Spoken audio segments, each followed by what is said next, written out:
तो जी हाँ, वो दिन आ गया है जिस दिन हम न्यूमेरिकल्स, हमने बोला था कि हम न्यूमेरिकल्स करेंगे। किसके न्यूमेरिकल्स करेंगे? Dalton's law of partial pressure के। तो न्यूमेरिकल्स स्टार्ट करने से पहले मैं आपको एक दो न्यूमेरिकल इसके बुक के कराता हूँ जो कि इम्पोर्टेंट है।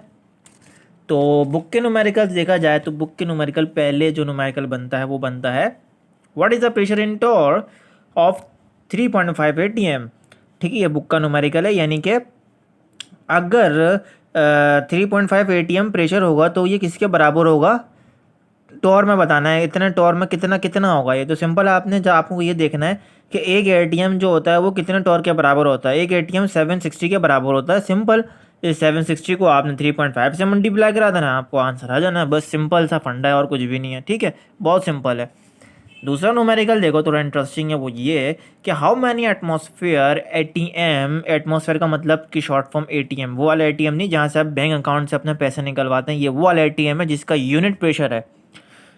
टॉर किसका यूनिट है? प्रेशर है भाई। अच्छा, तो दोनों प्रेशर हैं। इसमें पूछा जा रहा है कि 950 टॉर अगर होगा तो वो कितने एटीएम के बराबर होगा। सिंपल, आपको वही लिखना है कि भाई 760 टॉर अगर एक एटीएम के बराबर है तो हम क्या करेंगे? सिंपल, यहाँ डिवाइड करेंगे। सिंपल, आपने डिवाइड करना है, आपने 1 एटीएम को डिवाइड करना है किसके? 760 से। उसके बाद आपने जो भी क्वेश्चन में होगी, यानी कि क्वेश्चन में ये था ना 950, आपको वो करना है मालूम कि ये कितने के होता है, तो आपने फिर मल्टीप्लाई करवा देना है दोनों साइड से, बोथ साइड से। सो आपने यहाँ भी कर दिया, 1 से मल्टीप्लाई करा दिया, और यहाँ भी आपने मल्टीप्लाई करा दिया। सिंपल एज जेड, ये जो है मल्टीप्लाई होके यही रहेगा, ये जो है मल्टीप्लाई होके ये रहेगा, क्योंकि 1 से मल्टीप्लाई कराएंगे तो भाई वही वैल्यू आती है। सिंपल एज जेड, डिवाइड कर दें, आपको 1.25 एटीएम इसका आंसर यहाँ पर आ जाएगा। ठीक है, तो ये आपका, आप यूँ कर लें, ठेंगा दिखा दें। यस, हो गया दोनों न्यूमेरिकल्स। सो अब हम आते हैं इसके और इम्पोर्टेंट न्यूमेरिकल्स की तरफ। अच्छा, उससे पहले आपको दो न्यूमेरिकल, मतलब दो फार्मूलाज आपको याद करने पड़ेंगे, एक ये वाला, एक ये वाला। ठीक है, ये इंपॉर्टेंट है क्योंकि न्यूमेरिकल्स में आपको इस्तेमाल होते हुए नज़र आएंगे, इसलिए मैंने पहले ही दिखा दिया है, ताकि आप आगे फाड़ फाड़ के ना देखो कि ये बार बार क्यों यूज़ हो रहे हैं। ये इसलिए यूज़ हो रहे हैं क्योंकि ये इंपॉर्टेंट है। P dry gas is equal to P moist gas minus PH2O, यानी कि वाटर। ठीक है, तो ये हो गया एक दूसरा फॉर्मूला पार्शियल गैस का है।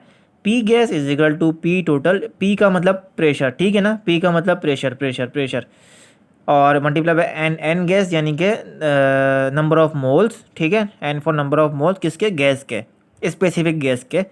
और ये एन टोटल यानी कि number of moles of total, तो इसको आप NT भी कह सकते हैं। ठीक है, अब इसका तीसरा न्यूमेरिकल जो कि इंपॉर्टेंट है वो इस तरह आता है पेपर में कि कैलकुलेट द पार्शियल प्रेशर। आपको जो है वो तमाम गैस के, जो गैस गिवन है ना, ये हीलियम गैस गिवन है पहली बात, CH4 गैस गिवन है, और SO2 गैस, 3 गैसेस आपको गिवन है। उसके मासेस आपको गिवन है। मासेस मासेस मैंने लिख दिए हैं 8, किसके? हीलियम के। CH4 के 16 है, SO2 के 32 हैं। ये मास हैं इसके। ठीक है, मास क्या कहते हैं? ग्राम। पार्शियल प्रेशर आपको मालूम करना है इन तीनों गैस का, तो आपने तीनों गैस का जो है यहाँ पर सिंपल लिख दिया है कि P से नोट कर दिया, पार्शियल प्रेशर आपको मालूम करना है। उसके बाद ऐड 800 टॉर प्रेशर, यानी कि टोटल प्रेशर आपके पास कितना है? PT is the total pressure 800। Simple. ठीक है, अब हम आगे चलते हैं, इसका फॉर्मूला लगाते हैं, आंसर पुट करते हैं, बस ख़त्म। इस डेटा को मद्देनज़र रखते हुए आप ये बताएं कि आपको कौन सा फार्मूला इसके अंदर यूज़ होगा। वीडियो को पॉज करें और बताएं, सोचें ज़रा, सोचें सोचें सोचें सोचें, दिमाग पे जोर डालें। तो भैया मैं बता देता हूँ, ये वाला फार्मूला यहाँ पर इस्तेमाल होना है। ठीक है, पार्शियल प्रेशर का ये चीज़ आपको मालूम करनी है। टोटल प्रेशर आपके पास कितना है? 800। N gas, number of gas जो है हम मालूम कर लेंगे भाई, यहाँ पर क्योंकि है नहीं। ठीक है, और NT और टोटल, टोटल ये दो चीज़ हम मालूम कर लेंगे। ठीक है, उसके बाद हम बारी बारी बारी बारी इसमें लगाते रहेंगे और आंसर पुट करते रहेंगे। ठीक है, ये वाला फार्मूला होगा इस्तेमाल। तो नंबर ऑफ़ मोल्स मालूम करने के लिए आपको पता है ना फार्मूला कौन सा लगता है? N is equal to M और इसका मोलर मास, ये वाला फार्मूला लगता है नंबर ऑफ़ मोल्स मालूम करने के लिए। मास आपके पास तीनों गैसेस का मौजूद है। मोलर मास आप कैलकुलेट करेंगे, He का कितना होता है, CH4 का कितना होता है, खुद से आसान है। ठीक है, कार्बन का जैसे कि आपको पता है C का जो होता है, कार्बन का कितना होता है एटॉमिक मास? 12 होता है, और H4 4। ठीक है। तो 4 को आपने 12 से प्लस कर दिया, कितना हो गया 16, सिंपल। तो ये होता है सारा फंडा, ठीक है। तो उस तरह आप जो है वो तीनों के नंबर ऑफ मोल्स मालूम कर लेंगे, आगे करके बता रहा हूँ मैं। तो यहाँ देखिए मैंने आपको तीनों के निकाल के दिखा दिए number of moles of gases, ठीक है। फॉर्मूला वही लगाएगा सब में, ठीक है, जो मैंने आपको बताया है। और हम सबसे पहले एच ई हीलियम का निकालते हैं। तो मास कितना है हीलियम का 8 था, मोलर मास कितना होता है 4 होता है। तो दोनों को मतलब वो किया हमने, 4 वन ज़ा 4 और 4 टू ज़ा 8, तो 2 मोल्स यहाँ पर इसका आ गया। अब जल्दी जल्दी करूँगा क्योंकि बहुत सिंपल आसान आसान है। इस तरह से हमने CH4 का भी निकाला 1 मोल, SO2 का भी निकाला हमने 0.5 मोल, तीनों का निकल गया, सही है। उसके बाद हमने टोटल वो निकालना है ना, टोटल नंबर ऑफ मोल्स। तो हमने तीनों का जितना भी ना, तीनों को प्लस कर देना है, और यहाँ पर जो आ रहा है 3.5 मोल्स आ रहा है, ठीक है। NT भी निकल गया और इंडिविजुअली भी निकल गया, ठीक है। अब हम सिंपल फार्मूला लगाएंगे और आंसर यहाँ पर आ जाएगा। पार्शियल प्रेशर HE, पहला फार्मूला वही है, वैल्यूज पुट करनी है। PT भी पता है 800 होता है, इसका जो हमने अभी निकाला ऊपर 2, टोटल हमको पता है सेम ही होगा, कितना 3.5। अब निकालते जाओ करते जाओ सॉल्व। पहला का आंसर, आपका आंसर बता रहा हूँ सिर्फ, ये आ रहा है 457.14 टॉर, ठीक है। Partial pressure of CH4 gas का क्या आ रहा है 228.5, ठीक है। पार्शियल प्रेशर ऑफ SO2 का क्या आ रहा है 114.2 टॉर, ठीक है। तो तीनों के जो है वो मैंने यहाँ पर आपको करके दिखा दिए हैं, बहुत सिंपल है, बहुत इजी हैं। तो चलो भाई हम जो है वो नेक्स्ट न्यूमेरिकल की तरफ बढ़ रहे हैं हम। अब इसको आप देखो यहाँ पर आपको क्या चेंजेस नज़र आ रही है। होगा बिल्कुल वही, फार्मूला भी वो लगेगा, बिल्कुल एक फार्मूला की एडिशन हो जाएगी इसके अंदर, ठीक है। घबराना नहीं है, ठीक है, हमारे प्राइम मिनिस्टर कहते हैं घबराना नहीं है। तो क्यों नहीं घबराना, वो इसलिए नहीं क्योंकि देखें मालूम वही करना है, पार्शियल प्रेशर, एक चीज़ की इजाफी दे दी गई है, ये टेम्परेचर और वॉल्यूम, और आपको टोटल प्रेशर यहाँ पर गिवन नहीं है। इसका मतलब आपको टोटल प्रेशर यहाँ पर मालूम करना है इस दोनों की मदद से, देन आप जो है वो पार्शियल प्रेशर मालूम कर सकेंगे तीनों गैस का। सिंपल है, डेटा बना लो भैया आप। वही मैंने डेटा बनाया हुआ कि भैया 8 ग्राम इसका होता है CH4 का, 64 ग्राम इसका होता है O2 का। देन आप बताएंगे C2H6 का 45 ग्राम होता है। साथ साथ में इसका एट मोलर मास भी लिखता जा रहा हूँ ताकि हम जब नंबर ऑफ मोल्स कैलकुलेट करें तो हमें ईजी हो। टेम्परेचर वो 50C ऐसा यूनिट नहीं है, केल्विन में कन्वर्ट करने के लिए 273 से प्लस करा देते हैं। सेंटीमीटर क्यूब है वॉल्यूम का, तो ये भी ऐसा यूनिट नहीं है, इसको डेसीमीटर क्यूब में कन्वर्ट करने के लिए 1000 से डिवाइड करा देते हैं, ठीक है, जिसका आंसर आता है 1.2 डेसीमीटर। और टेम्परेचर आता है 323, ठीक है, केल्विन। तो ये दो चीज़ आप ज़हनशीन कर लीजिएगा। तीनों चीज़ें मालूम करनी है, क्या, पार्शियल प्रेशर तीनों गैस के। पहले नंबर ऑफ मोल्स निकाल लेते हैं तीनों गैस के, फिर टोटल नंबर ऑफ मोल्स आ जाएगा, सही है। उसके बाद हम जो है वो PV/nRT के फॉर्मूले से इसका टोटल प्रेशर निकाल लेंगे, बस कुछ भी नहीं करना, सब कुछ वही है, बहुत ही सिंपल है। देखो सबसे पहले इसके तहत हमने CH4 का निकाल लिया नंबर ऑफ मोल्स, फिर हमने O2 का निकाल लिया जिसको 2 मोल्स आ रहा है, फिर हमने जो है वो सिंपल C2H6 का निकाल लिया जिसको 1.1 मोल आ रहा है, सही है। यहाँ तक कोई कन्फ्यूजन नहीं होनी चाहिए। अब बात करते हैं टोटल नंबर ऑफ मोल्स, तीनों को प्लस कर दो भैया, 3.6 मोल्स आपका आंसर आ रहा है टोटल नंबर ऑफ मोल्स, ठीक है।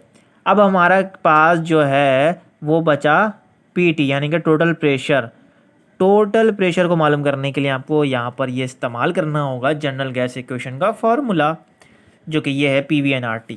तो PV/nRT जैसे ही आप लगाओगे खड़ाक से आप जो है वो आंसर निकाल लोगे, सिंपल।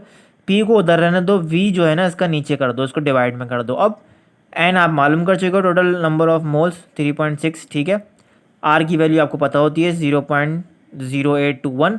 टेम्परेचर वो वहाँ से डेटा से निकाल लो, वॉल्यूम भी डेटा से निकाल लो, कैलकुलेशन करो, 79.55 टॉर इसका आंसर आ रहा है। तो आपके पास PT भी मालूम हो गया। अब सिंपल आप जो है वो पार्शियल प्रेशर आप मालूम करोगे, वही वाला सिंपल एज डेट। आपने सबसे पहले वही वाला फार्मूला लगाया, वैल्यूज पुट करी, आपके पास आंसर आ गया 11.04, आपके पास आंसर आ गया। O2 का कितना आंसर आ रहा है, मैं सिर्फ आंसर बताता जा रहा हूँ। सो इसका आंसर आ गया 44.19 टॉर, ठीक है। C2H6 का क्या आंसर आ गया, वो आपके 24.30 टॉर इसका आंसर आ गया। तीनों के आपके पास आंसर आ गए, सिंपल, और कुछ करना ही नहीं है इसके अंदर, बहुत ही सिंपल था। अब यहाँ देखेंगे ये जो न्यूमेरिकल है वो बहुत ही आसान है, ठीक है। आपको लगेगा ये कॉम्प्लिकेटेड है लेकिन बहुत आसान है। इसके अंदर दूसरा फार्मूला इस्तेमाल होगा जो कि मैंने आपको बताऊंगा अभी कौन सा, मॉइस्ट गैस वाला, ठीक है। ऐसे जितने भी हैं बहुत सिंपल तरीके से होते हैं और इसका जो फार्मूला इस्तेमाल होता है वो बेसिकली ये फार्मूले से होता है, ठीक है। अब वो कैसे होता है वो बताता हूँ। सबसे पहले आप डेटा बना लेते हैं। आपने डेटा बनाया भैया कि वॉल्यूम कितना है, V1 हमने लिख दिया, was collected over water at 780 torr. P moist gas कितना हो गया, 780 टॉर। अच्छा, अब मॉइस्ट गैस से क्यों बोल रहे हैं हम इस प्रेशर को, पी फॉर प्रेशर, बिकॉज आपको हमने पढ़ा था कि जो भी चीज़ आप देखें कलेक्टेड अवर वाटर, वाटर के ऊपर से जो भी चीज़ आप कलेक्ट करेंगे उसको हम, उस प्रेशर को हम बोलते हैं मॉइस्ट प्रेशर, ठीक है। इसलिए मॉइस्ट प्रेशर हमने लिखा है। इसके अंदर यहाँ पर क्या है, T1 कितना है 15C, हमने 15C को केल्विन में लाना है तो 273 से प्लस कर देना है, सिंपल हो गया। अब क्या मालूम करना, what would be volume of dry gas, हमने V2 मालूम करना है, वॉल्यूम मालूम करना है, ठीक है। V1 क्योंकि पता है ना, इसका मतलब V2 मालूम करना है। सो आगे क्या बता रहे हैं, at STP the vapour pressure of water is 19 torr. Vapour pressure जो होगा वो 19 टॉर होगा, जो कि हमने यहाँ पर लिखा हुआ है 19 टॉर। और एट STP स्टैंडर्ड जो है ना, एट STP का मतलब यानी कि स्टैंडर्ड वैल्यूज़, वो हमने यहाँ पर नीचे लिख देनी है। T2 कितनी होती है, यानी कि टेम्परेचर एक्चुअल में 273 होता है, और P2 यानी कि प्रेशर जो स्टैंडर्ड होता है वो 760 टॉर होता है, स्टैंडर्ड होता है। STP पे ये इतने होते हैं सारे, ठीक है ना। तो ये चीज़ हमने लिख दी है। अब यहाँ पर हम जो है वो सिंपल एज डैट देखेंगे कि हम सबसे पहले ये वाला फॉर्मूला लगा देंगे, dry gas moist gas minus vapour pressure, दोनों हमें मालूम है। वेपर प्रेशर का भी हमें मालूम है और मॉइस्ट गैस का ही मालूम है, दोनों यहाँ पर लगाया, इसको माइनस किया, हमें ड्राई गैस का प्रेशर में पता चल गया। तो ड्राई गैस को प्रेशर को हम बोल देंगे P1, ठीक है, क्योंकि P2 हमको पता है तो इसलिए यहाँ पर P1 बोल देंगे।